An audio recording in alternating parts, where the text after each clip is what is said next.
Hey y'all, welcome to Geek Freaks here with Squeaks! I'm joined today by no other than Frank. Hey everybody.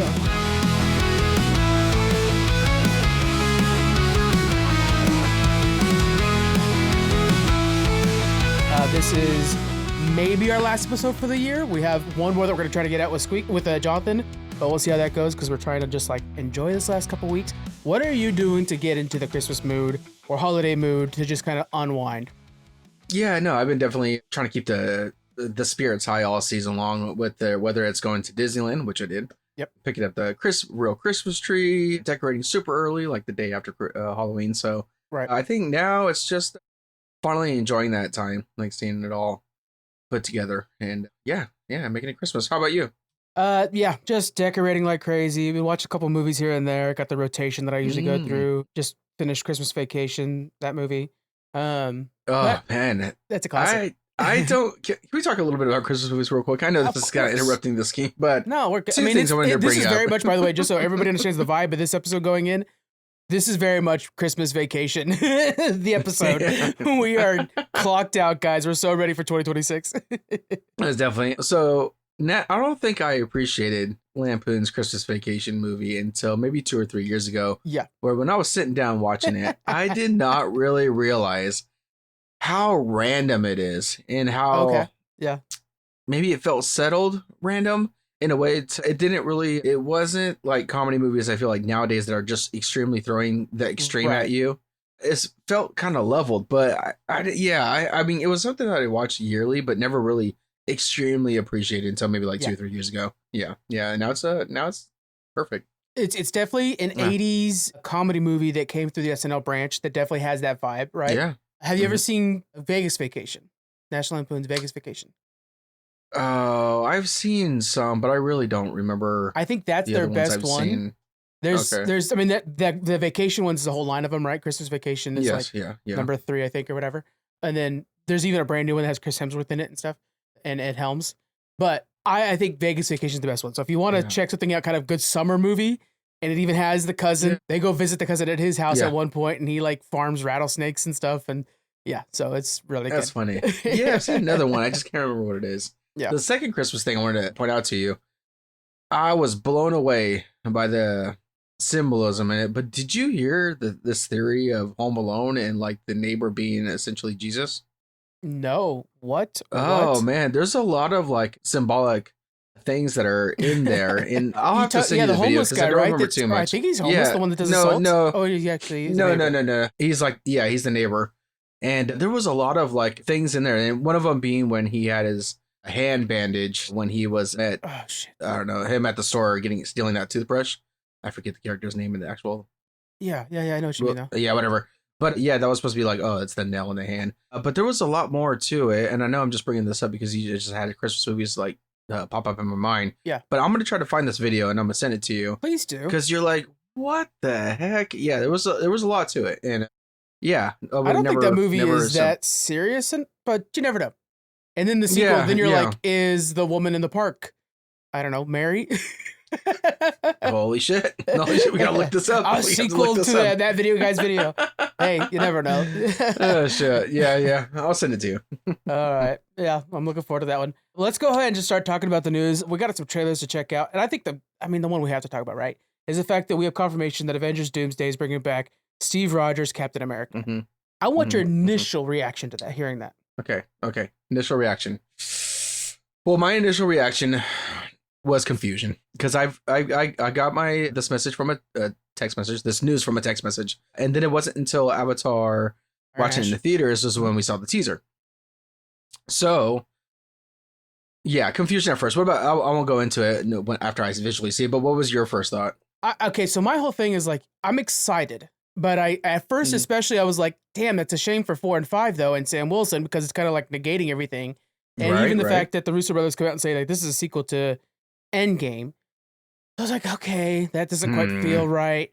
But then as I'm sitting with it, and then again seeing the trailer again and seeing many of the leaks, I'm just like, you know what? At the end of the day, I'm just happy to have Steve Rogers back. I just love Chris Evans and Steve Rogers, so I need to just kind of I need to focus on the fact that I really like that part, and so that's kind of where I'm at right now.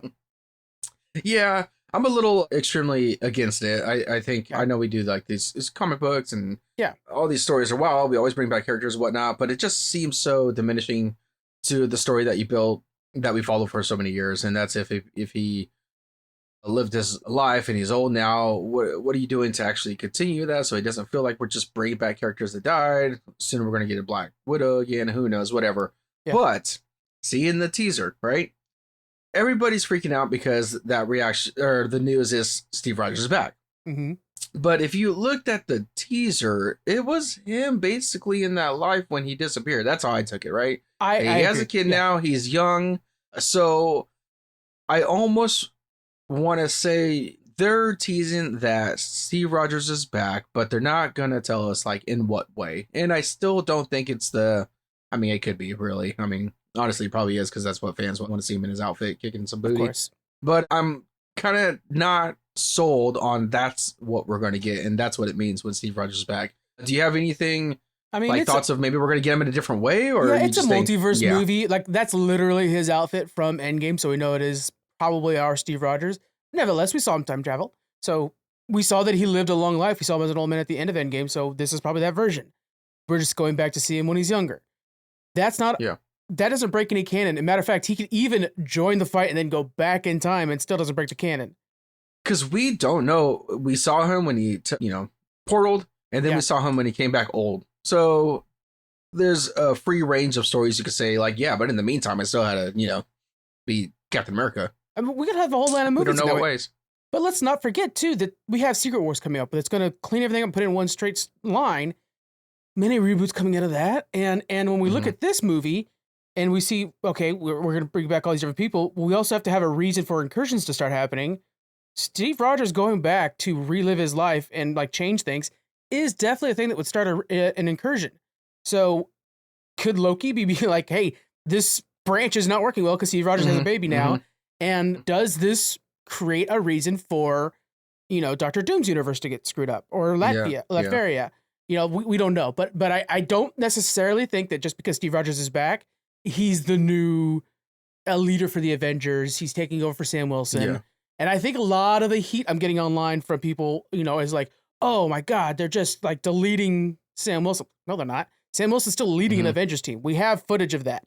And so let's kind of calm down and just see what happens. He could be a supporting character. And that's even better case scenario. Because if you read comic books, that happens all the time. Like Punisher pops in for 2 panels and leaves. Happens all the time. Yeah, and I think this is definitely hype talk, right? Like we got another year or something for this movie to be released. By the way, 3 more teasers over the next 3 weeks too. So and one leak shows that Thor is going to be likely in one of them. So, but 3 teasers over the next 3 weeks. So we're probably going to get more information as we go. Likely even explaining where Dr. Doom is from in this scenario. Yeah, and it's creating that buzz. We don't know again how these characters are coming back, so hopefully it's nothing to diminish what we've watch, and it's like you just open up a drawer at a TVA and a bunch of Captain Americas are in it, Yeah. You just did. That is the thing that bugged the hell out of you. I didn't hate it, but okay. I'm looking forward to it. I'm happy to have, honestly, I'm just happy to have Captain America Steve Rogers back. I love Sam Wilson. Does not negate that to me. Like, we could have 2 people throwing around shields.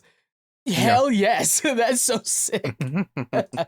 Actually, no, I'm sorry. If we have a U.S. agent, we got shields left and right. Actually, his is a taco now after Thunderbolt. Let's look at Christopher Nolan's The Odyssey trailer. What do you know about The Odyssey in this trailer?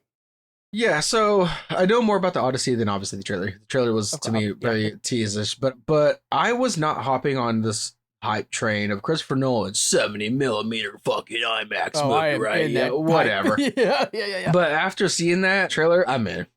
So do you know much about The Odyssey itself? Yeah. Yeah, so I'm very interested. We've seen Christopher Nolan create masterpieces with these fictional characters like Batman and whatnot. So I'm excited to see what he can bring when it comes to more, I want to call it magic, but it's not magic, but that mythological. I don't know, mythological. There you go. Yes, sir. Mythological life into something that looks so realistic. This thing looks beautiful, and I caught a couple references, and I think if I remember right, there was a storm, and we know that they get lost for so many years out sailing. 10, yeah. Yes, 10. And then one thing I thought that was kind of cool little sneak that, or peek or whatever, if you know the story, is I don't know if you caught it when they were all running away and they kind of looked like they were running downhill. Yeah. I took that as like when they landed to the island with all the giants on there throwing the boulders out to the ships. But something that I kind of look forward to is how Christopher Nolan's going to nail this mythological onto this realism looking world. Right. And one thing that I want to see is the Cyclops scene, right? We got a little bit of that. Yeah. Yeah, I think so, right? When he came kind of like the shadowy figure, right? Mm-hmm. Coming through. I want to see how brutal he can get with that because that's a little violent. Yeah. And I also want to see, and if you remember, because I definitely don't, the daughter of a god. Yeah. They eat and drink with her. Yeah. Yes, I don't remember. Whatever. But, you know, the one scene, and spoilers for anybody that don't know the story, when his army starts turning into pigs. Yes. And then he turns it back. I'm really curious on like what that's going to look like and how Christopher Nolan's going to pull it off. One of the things, and this is a one movie thing, right? This is a one just movie. a solo movie. Yeah. I know, and there's a lot of story there. Yeah, a lot of big scenes there. Looked into Odyssey, like I swear, maybe 20 years. God, I'm so old. But I bought the book again so I could like really, dig back into it and read it again. It's a tough read.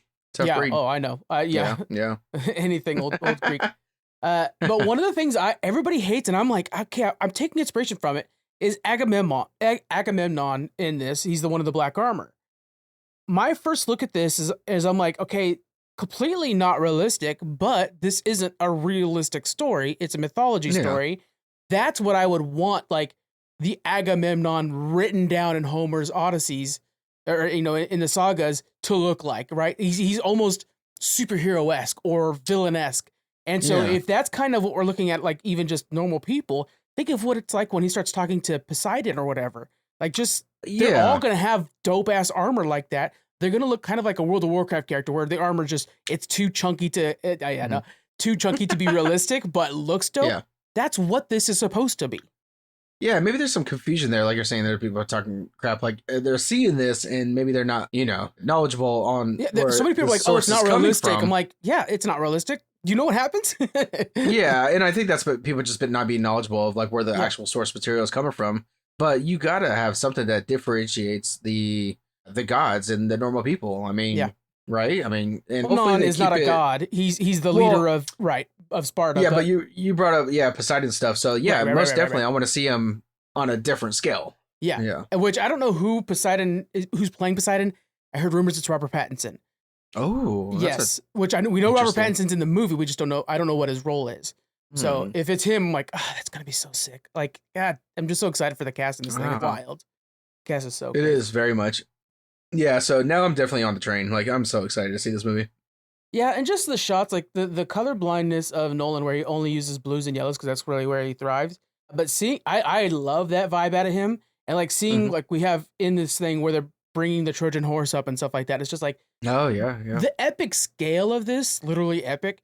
The scale of this all is where I'm at. Like we haven't had scale this wide since The Hobbit or Lord of the Rings. I'm thinking of like where we just are wanting to see the landscape and people running across it and being turned into pigs. It's going to be a lot of fun. And I hope this sparks this genre again. There was a time in the 2000s where fantasy kind of came back for a while there, where Troy, remember Troy? That's this kind of the story in a way. All that came like, let's bring those back. Those are really good. So I'm looking forward to this. And Nolan, is this IMAX movie for you? You're going to make a trip to an IMAX theater? Hell yeah, it is. I'm only going to see it in IMAX, man. I'm not going to, like, I cheaped out on Avatar and it's just like, I'll just go to the regular theater. I ain't doing that for this one because this one is like, it's meant to be for sure. I mean, I know Avatar was too, but still. That's incredible. Last up before we get into our review is Lars Ettinger is now our Brainiac.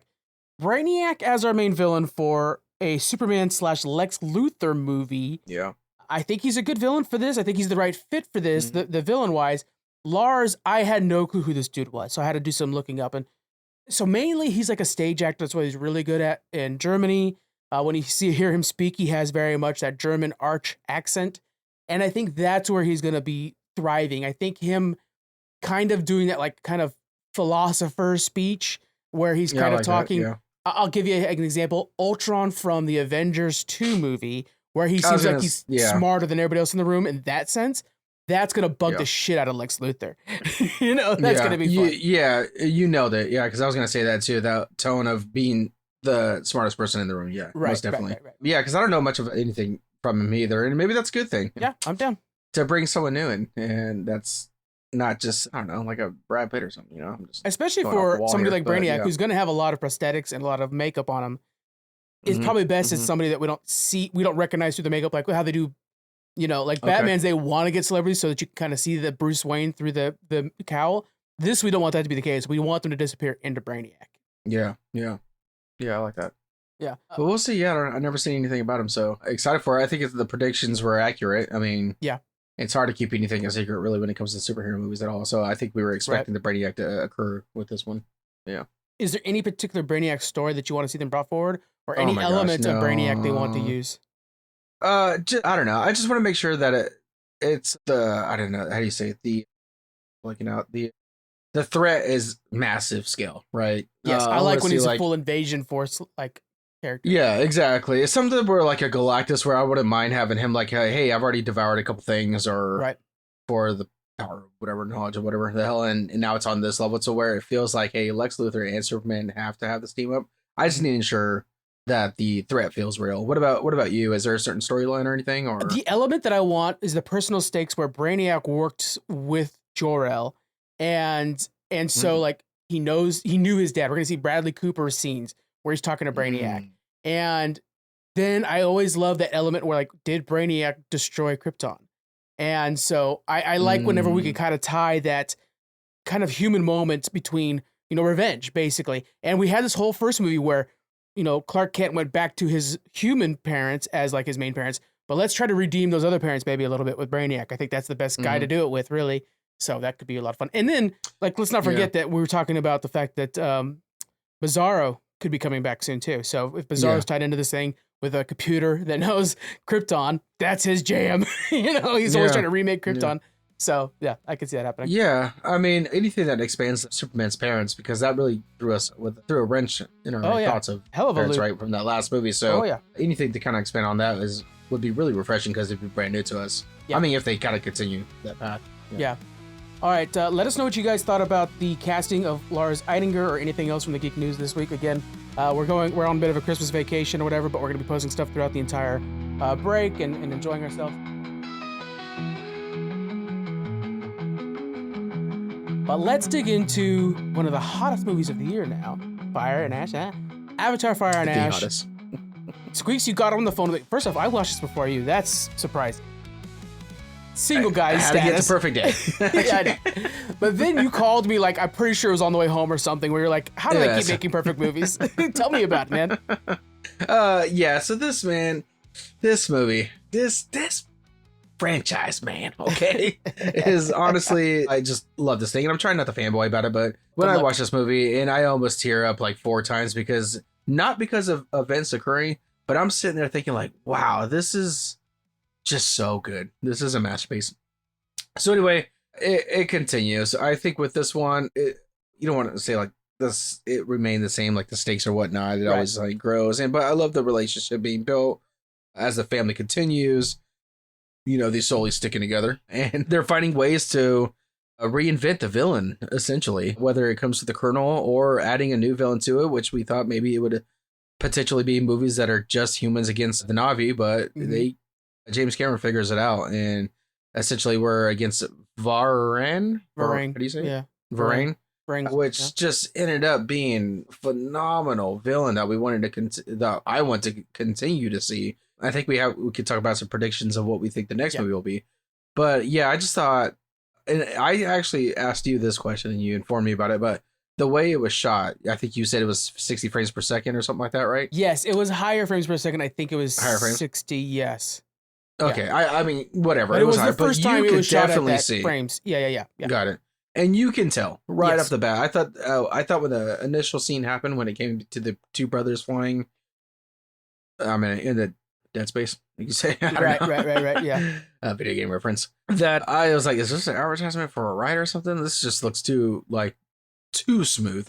Right. Yeah, that was just the whole movie. And gosh, the technology in this thing is just wild. It is. Visually. Yeah. Every little micro expression that we see on everybody's faces, like we're at the peak of motion capture. This is why it takes 10 freaking years for them to make a movie. But sometimes it's like, yeah, but you're also kind of setting a new standard every time you do it. It's hard to not take those 10 years. Yeah. So, like, yeah, real quick, I thought there was definitely deeper conversations with this one that really sparked my interest. There was never a dull moment to me. The action was beautiful. Oh my gosh, the plot just gets more intense. Yeah, what do you think about it? What do you think? Let's dig into section by section here. Okay. Let's go to that plot. I think one of the key things with this movie is, sometimes a sequel will expand a franchise, especially when it's building a franchise like this. Sometimes it'll just add a new chapter to it, like a new expansion. This feels like it's rhyming, right? Where like you feel elements from the second movie, you feel elements from the first movie. There are people or things that are brought back. And so it feels like it is really kind of just rhyming with those ones, but they changed the melody because we added the Ash people to this. And I think that was so well done. And I think the lazy move would have been continue to create this faction versus faction storyline that we've seen out of the last two movies. Now we have faction versus faction versus faction. And that third faction's element in this is so vital because the bonds with the Ash people with the Na'vi. Wait, not all Na'vi agree? That's weird. And then you're also looking at like, wait, what's his name? Quaritch, Stephen Lang's character. Yeah. He's the colonel. He's now not quite agreeing with the humans anymore. And he's starting to, go native a little bit, Yeah, so he definitely gets fed up. Yeah, it adds such a big variable where suddenly you're like, okay, we have a similar structure, but we added a variable to it. So let's see how this variable plays with all the structures we already know. So we already know how the Na'vi work and we know all these rules, but throwing in this pinball and watching it bounce against the walls is the fun, I think, in this movie. Yeah. And I mean, it's 3.5 hours and I do feel like there was stuff that could have been cut, but I paid attention for 3.5 hours. And that's not easy to do. Yeah. No, and I totally agree with you. With adding this anti-AWOL faction was definitely a nice, I don't know, take on what the next chapter could be instead of just having the same thing over and over again. Because then Pandora would just be filled with people with this almost the same ideology. Yeah. Just different, like, hey, now we brought, I said it to you earlier, but now we brought the Earth tribe into fighting the humans. It's just bringing a different tribe. But this guess what? Next is desert. And I think the future of the Colonel and Varang. Am I saying it right? Yeah, Varang is just so excited. I think the human conflict is still going to stay, but it's just going to add a big wrench to their plan. I know I'm saying wrench a lot, but a curve to their plans when the Colonel starts saying, hey, you're basically not moving at my pace and I'm ready to do what I want to do. And I got a baddie next to me that's just chaotic. So she'll just do whatever. We're both chaos. So yeah. And then I think one of the elements from the second movie that really, I think, was even better explored in this movie, frankly, I think they earned their placement more in this movie, is family. In the second movie, as much as I know you liked the second movie, I will say that like the family felt like, okay, he has kids now. Is basically what it laid out. But this one, I felt like, oh, now we're really feeling those bonds between him and the wife and husband and their kids. Like we're starting to feel how those bonds are, how those relationships are. Like they're different between even mother and father. And so the spider effect of everything. Again, we're talking about 3 factions on the grand scale, but we're also talking about 3 factions on the father-son scale with Spider, Sully, and the Colonel. Like that's also 3 factions. And so the variables are there too. And I like this kind of like letting the family actually earn these bonds that they have going forward.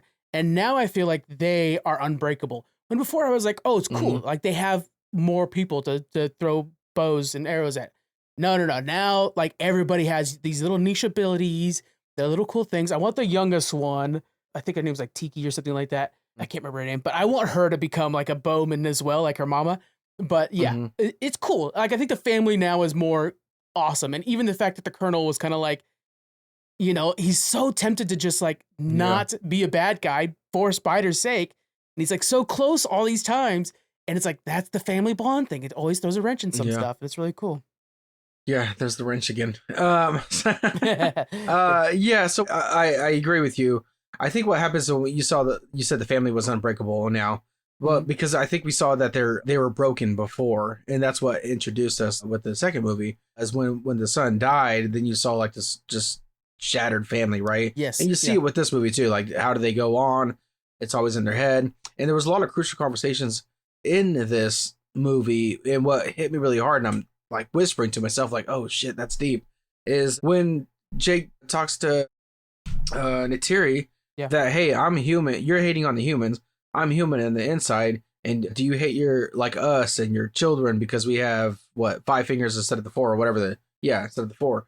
And I was like, and she didn't respond, and it just was like, oh my gosh, like she's being conflicted with what her beliefs are essentially, because Jake did pull her out from that a little bit. But that's why I just love Neytiri so much, because of where she's from and where she says, I think, I don't know, at least one time in this new movie that she wants to just basically go back to how it was. Yeah.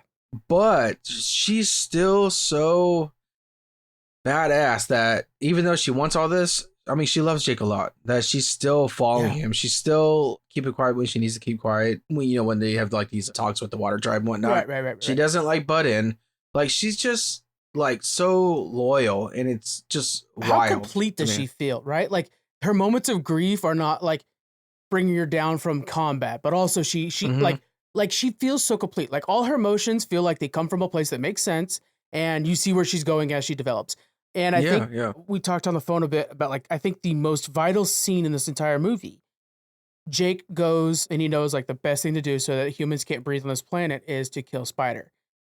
He hates to do this. He treats him like, he sees him as a son, goes to do this process of killing Spider. And Neytiri's kind of sitting there by the water, and suddenly she has a change of heart as well. And she goes to stop him, when just earlier in this exact same movie, she says, he's not my son. He'll never be my son. And in this moment, but also when she's approaching, Jake decides to not kill Spider before she actually goes. So Jake has a little bit of redemption there. His character's not completely destroyed. But also here comes Neytiri to say, I'm your mother. And I think that scene is so pivotal going forward, because now Spider is completely adopted in that sense. I think that was kind of the moment that happened, and will, further his character and further this kind of bond from the good humans and the Na'vi going forward. And I thought that was really pivotal. And that's all Neytiri too, by the way. Like you were saying with Neytiri, like how much growth is that for her character just in this one movie? Yeah, most definitely. And I think it's that realization, like, hey, I know it went from, hey, you're the reason that my son died, to where like, hey, you're that important to my son, essentially. So it's can't just like toss that, right? Yeah, man. Yeah, I'm such a fucking fan of this movie franchise. The other characters I think that really popped out for me, I think Varang, of course, was probably everybody's favorite. My favorite for sure, played by Una Chaplin.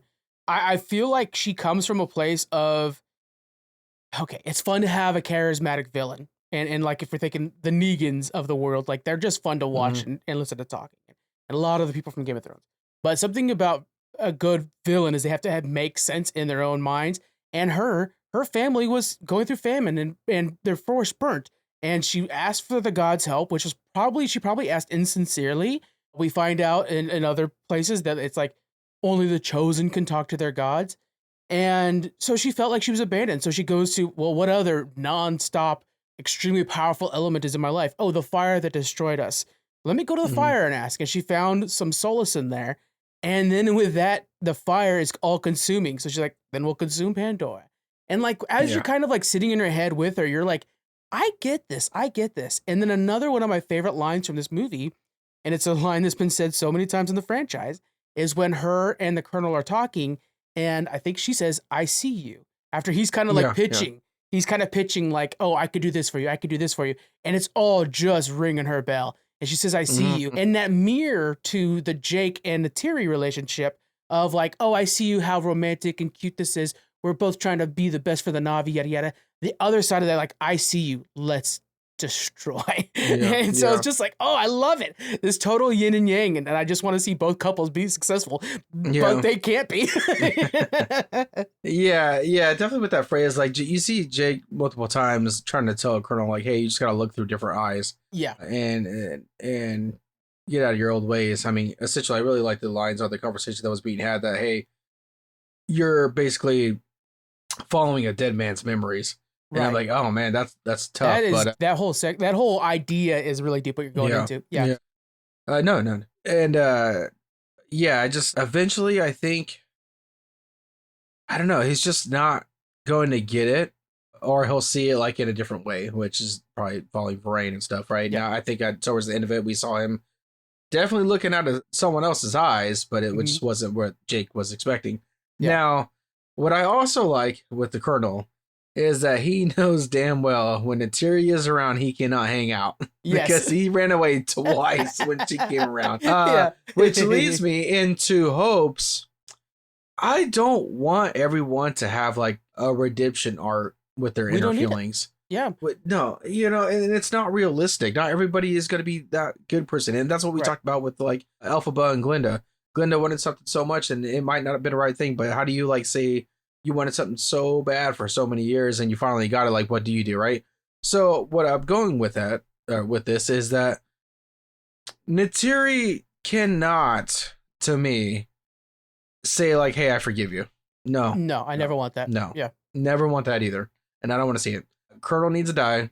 And I guess it would be. I love how, by the way, what would be he most did satisfying? Die at the end of this movie. We just both assume he's coming back. I don't know. James Cameron loves that son of a bitch. But what do you think is going to be more satisfying to you if you were to watch that? Would it be finally the end of Jake killing the Colonel himself, or would it be Nitiri? What do you think satisfies you the most? I think here's what would satisfy me. This is going to sound bad. Okay. The Colonel kills Jake, and then and even Nitiri, and then Jake's kids kill the Colonel. Okay, that's buck wild. Okay. Because you're taking it too far now. Because we got 4 and 5 coming out by 2031. So get on the treadmill, guys. Me. You guys got to get last 2031. And at that point, like I think by then, I don't even know if Jake and Nitiri are in this movie anymore. I think they might not be alive. Man. I mean, how many of these can they barely survive? I think there was going to be an 8-year jump, if I read it right, between this one and the next one within the movie. Yeah, that's an interesting take. Wow. I was just going to follow up, but like, I mean, Nitiri would make the most sense, but Jake, I would feel like we'd have that moment of like, man, I tried so hard to convert you essentially, and I have to do this because no matter how many times I let you go, you're just going to come back the same. Okay. Ben Solo and Han Solo moment then. Okay, I think I might have actually had you converted. Oh, thank God, you're going to come back with me and we're going to be a good person.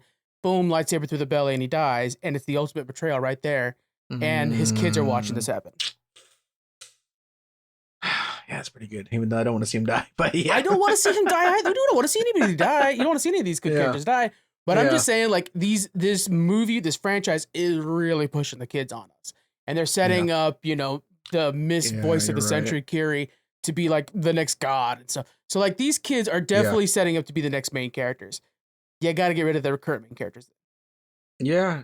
Damn. Yeah, you're right. I mean, yeah, I see that. Because the son's built for the main role. He is. Especially, you know, he had the highs, he suffered the lows, he's had good and bad relationships with his father. I mean, he's set up to be like the And Jake unites the tribes using the flying bird and like his speaking abilities. But like literally his son is going to unite the tribes by having a child that's both water and tree.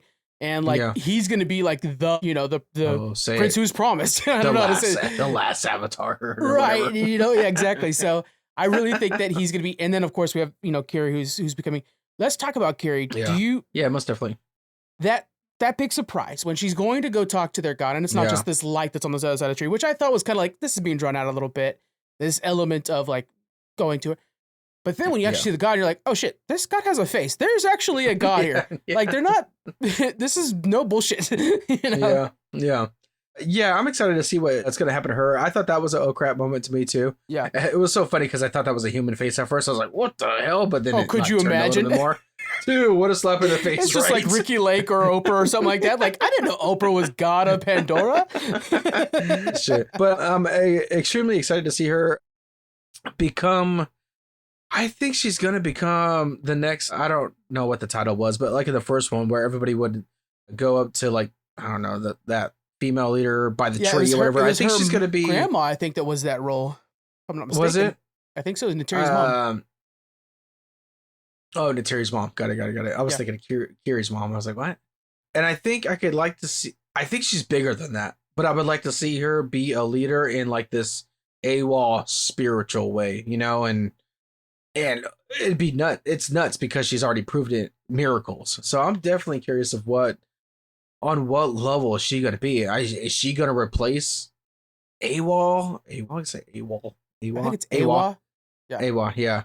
Replace and be the next one? That'd be kind of wild. I don't think she'll. I think she'll be the voice of it, not necessarily replace it. Especially because like they're obviously gonna have her and Spider be together. So like, you don't want Spider to lose that relationship as well. So, you know. Yeah, I don't know. I can see it. How do you like Spider? Well, actually, no. Let me back it up. What do you think's the plans for Kiri? Okay. Your plans. What do you think? I think Kiri's gonna be the Pope. She's gonna be, space Pope. I like that. Okay. Okay. So okay. And then she's gonna. I'm just thinking like the hat. Oh yeah, big hat. It'll be weirdly white and gold, and like I'm surprised it's not leaves. It's like no, it's got to be the white and gold. yeah. And then I think Spider is going to be a great ambassador for the humans, and we'll be able to kind of like speak to humans. He'll be the ambassador, just like you have. Okay, yeah. Right. Just like you have, what is his name, Tanawi? Oh gosh, why are we not remembering any of the freaking names, dude? Just like we have Jake's son, I'll go with that, Loic.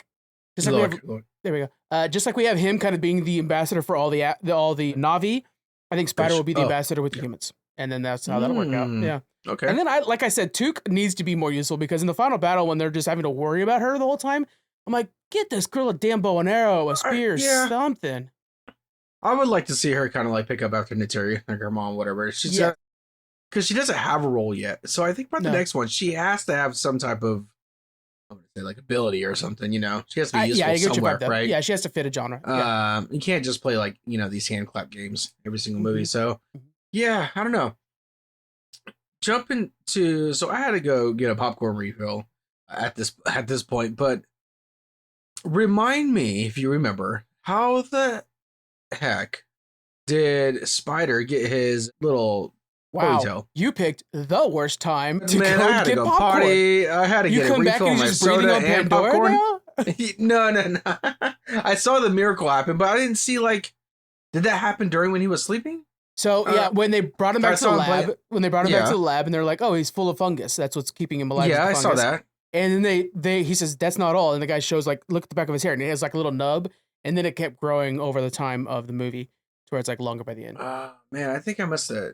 Which is so. Because I saw him in the lab and stuff, but yeah, I don't like that. It's so okay, cool. Because I was like, maybe this is taking a little too far now. We're like, I know, right? We're talking about fucking Na'vi people and Pandora, right? And then of course you're thinking about how do they have sex? But then also that would just give birth normally, so it's not through just the hair.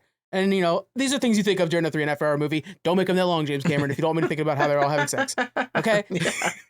Because then you had Varang and the Colonel in the tent, and I was like, let me see that. 100% was thinking. I mean, come on. I put it out on Threads, and I swear that's like my most viral post of the year on my personal account is like, if this baddie was waiting for me on Pandora, I'm on my way. No, I think it was taking it a little too far. Yeah. I would have liked that he was just, breathing now on Pandora. I think that's perfect. Leave it at that. He has the fungus growing, whatever. But then it's like, is he going to fully convert? Because he makes that joke about you could have made me a little taller or blue or something. Blue, yeah. And I'm like, all right. I mean, I know Kiri is the next god, but yeah, I don't know. I feel like it was a little out of its crazy element. Yeah, what's the next miracle of Kiri you want to see? She brought in the squids to do the attack, which I thought was that's a great that was pretty cool. But that's a good first spell. That's the kind of thing you learn when you're just attack squids, but to then do something miraculous or something real big for her. To me, I want her to regrow the tree that was burnt down in the first movie. Damn. Okay, I was gonna say kind of something similar. I was gonna say something with weather changing or something, but yeah, the tree would be cool. I guess, especially if she could have it sprout in the middle of that city that they're building. The humans are building. Mm-hmm. That'd be a really nice little 1-2 punch. Yeah. Okay. Earthbending. In a way. Yes, in a way. With the Earth people next one, hopefully. There we go. You never know. Yeah, I don't know how grand of a scale that she'll become. But yeah, I was just gonna say something with weather. Okay. Yeah. I think the next one's gonna I don't know. I think the next one's gonna focus on the air Na'vi. You think they're gonna be doing an actual Earth? What we were because I think air. I feel like the first one was that air vibes because the floating mountains, the flying. whatnot. The heir would be interesting if that wasn't the heir, essentially, because then it's like, what do you do? Well, because we had those nomads that were trading between place to place. So, like, how do they capture their animals? It looks like 2 animals make a blimp or something. It's an interesting system that they have going on. Yeah, we'll see. And terrible defenses. Like, it was really up to Jake. What were they going to do without Jake's family? Like, you're worried about pirates, but then like that, the one time you happen to have security, the pirates actually came. So yeah. I don't so know. What happens if Jake's not there? You guys have that one turret gun. It's like, have you seen Varang? She's gonna mess you up. They're literally she has kamikaze pilots. Think about that part. They're on the top of the balloons, just like stabbing down on it, and it's Jake's people that stops them. What was the plan if Jake's not there? You're just like, well, there goes the damn balloons you're stabbing on them. So they'll take their time doing it. That dope ass like Fury Road, Mad Max Fury Road scene when she tells that one to like burn himself, and I was like, oh, that's so sick. That's what makes the tribe so cool. They're so brutal. They're so brutal, and it's no tribe that we've ever seen yet. So yeah. I'm really excited to see the different tribes that we'll hopefully see in the next race, because I know this one's like, it wasn't really so much of, I guess it was being one with fire, but they were just so brutal that the fire came second to me, you know? That's true. Yeah, that's a good point. Yeah, like it felt like when you watch The Way of Water, these people like were the water. I feel like they even like changed themselves physically to be more watery. Yeah, and with the fire Navi, I guess you could say there was a lot of elements about them that took me away from the fire, but maybe that's what it is really. Maybe it's fire's chaotic and they're chaotic, and they definitely proved that when they were taking down those blimps. And that mirrors, by the way, the fire element, and mirrors the human side of things, because the humans now have like an actual industrial city, and when they're in that area, you see it's like, oh, cranes and smoke and fire. Mm-hmm. So it's like, oh, okay, so we have like fiery Navi, and the humans are now more fiery because of all the industry and stuff like that going on too. So I think there's an elevation of both evil elements within this movie. Okay. Let's talk about hey, before we get our grades or scores, let's talk about some of the negatives. I'm gonna say I think the entire whale story could have been cut. Like the whole like brother whale and like I'm a good whale and let's go find him. It was because we got that last movie. Yeah. Yeah, it felt like it was a little too repetitive, and I'm like, I'm not fine.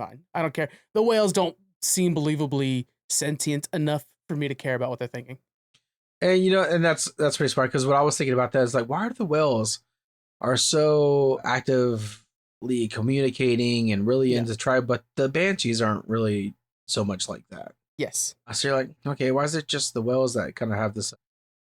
And they have like piercings and stuff like that. So you're like, clearly those piercings are from the Navi because the whales don't have hands. So then it's like, are they pets? Are you guys decorating them, or are they? Yeah, but then they're like ancestors or something too. There's something weird there, right? Which is like, okay, the Navi have the big tree too, so you never know. But I don't know. I just thought that like we could probably cut this. We've already seen a lot of the water stuff, Yeah, because the one that outcast was already, ousted and then came back and tried to help save the day. So it's like now you're forcing him to do it again. I'm with you when you, not so much of the whale part of it, but the repetitiveness, almost it felt like from the last movie. There was a lot of elements. Let's just say the last scene where they were fighting on water and there were ships, and that really, really was very visually very similar to the last movie. How it was fighting on water with the ships. And I was like, I don't know. I mean, I love the hell out of this though, but it just felt too closely to the same. I want to add a little thing to this, but going back to that whole 3 faction discussion we had earlier, I think that was the point. I think it was point to again rhyme with the last movie, but then you're like, but let's add this third element in there. And that's like when we saw, they called in the backup with the banshees and stuff like that. But then suddenly when Varang and her troops flew over, you're like, this whole battle just changed. This is actually different now. And now everything's on fire. And now, So I thought there was like this little bit of a like, you've seen this fight before, but this is a bigger version of it. Now let's throw a whole new element on top of it and see how, again, that ball bounces around in the room. So, yes, I agree with you, but also, like, Varang's awesome. Yeah. No doubt about it. Yeah. God, she was so sexy. I know. It has been a lot of what I've been social media posting. I felt like the Colonel when I was just sitting there staring at her, and I felt like I was drugged. When the Colonel came back and he's like got the makeup on, I was like, brother, I've been there too. I have suddenly got into a new hobby I couldn't give a shit about 2 seconds ago because she's into it now. Like trust me, I'm really into skateboarding or something. Like I get it, buddy. Oh shoot. Oh man. I did like some of the elements too with the Colonel. I think the Colonel just continues to shine just real quick. Like good performance. Those moments where he's kind of like tricking us with the whole, you think he's going to be good for a little bit. And then I was like, oh, that'd be cool to kind of see him team together for, this fire thing. And then they flip us to where he's might basically become one with the fire to create more chaos. And man, just everyone's just so freaking perfect, Yeah. Oh yeah. Yeah. And then the last bit I want to complain about is the fact that they gotta replace Kiri's voice actor. Sigourney Weaver is incredible. I love Sigourney Weaver. She's an old woman, and she sounds like an old woman. That's nothing wrong with that, unless you're playing this like 10, 12-year-old girl or something. It just takes me out of it every time. Yeah, and we talked about this over the phone, and I feel the same exact way when it comes to Mark Hamill and his voice acting lately, because every role sounds like the Joker. Iconic. He's a Skeletor, is the Joker. I'm about to go see this SpongeBob movie, and the trailer already shows the Flying Dutchman already just sounds like the Joker. I mean, I don't know what it is. I mean, whatever. But Sigourney Weaver doesn't really try to do it. I mean, at least she doesn't hide her voice in any way. It's just her voice. Yeah, I was gonna say it doesn't really sound like a young Sigourney Weaver, right? No, yeah. And she's just too popular. She's a hell of a good actor, but she's just too popular for this, and so that's a problem. Tell me how that SpongeBob movie is. Kind of, I'm not gonna go watch SpongeBob movie in theaters, but I'm kind of looking. I'm gonna see it day after Christmas. Day after 26th. Okay. Yeah. I'll let you know. Yeah. All right. How many? I don't know. Out of 10 of whatever's for this are you giving it? Let's see. That's a good one. I'm gonna try to think of.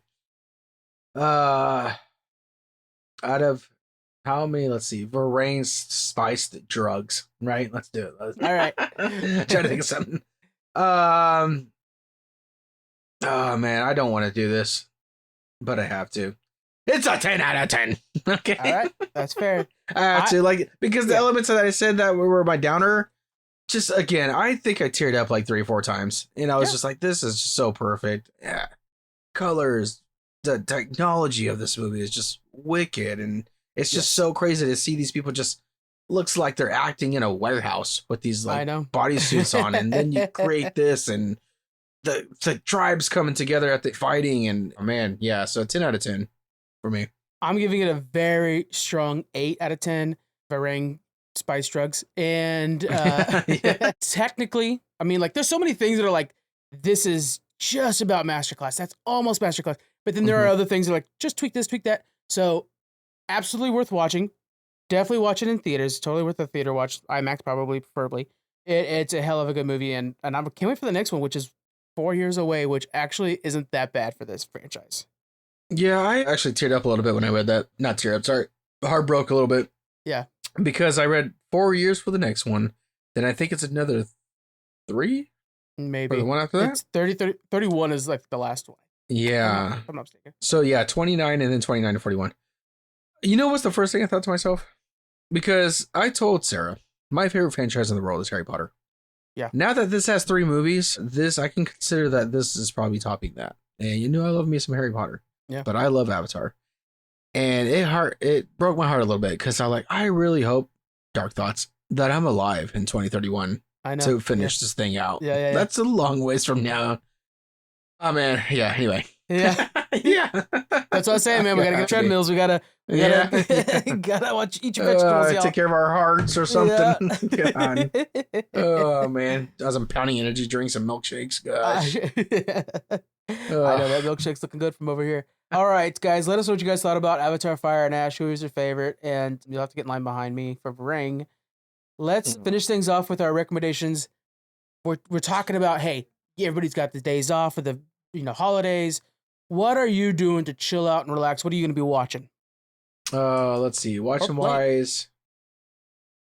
What am I watching right now? Oh my goodness. Oh yeah, I'm watching.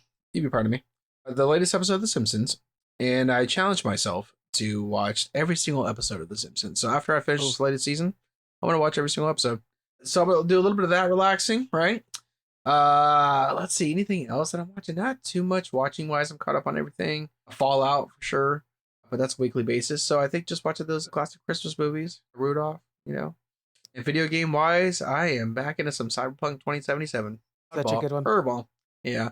Ended up getting for the Switch 2. How's it run on the Switch 2? Really well, actually. I'm very surprised. I think sometimes I wish that maybe the graphics could be a little bit better, but runs really well. And I got it because of a price error with the DLC, $17. because the DLC alone is $20, and I got the game and all the content with the Someone DLC. Messed up. So I was like, yeah, they fixed it now. It's $40 on the eShop, but I was like, for $17 for the whole game on the Switch too, why not? Shoot. What weapon are you specializing in this time? I'm not that far. I'm 8 hours in. I don't feel like I'm specializing though in intelligence. So basically, I'm like hacking everything. Nice. So I think what I try to do before I go in and blow some things up is make things blow up, hack the cameras. I can hack the enemies now. Yeah, doing a lot of that. Yeah.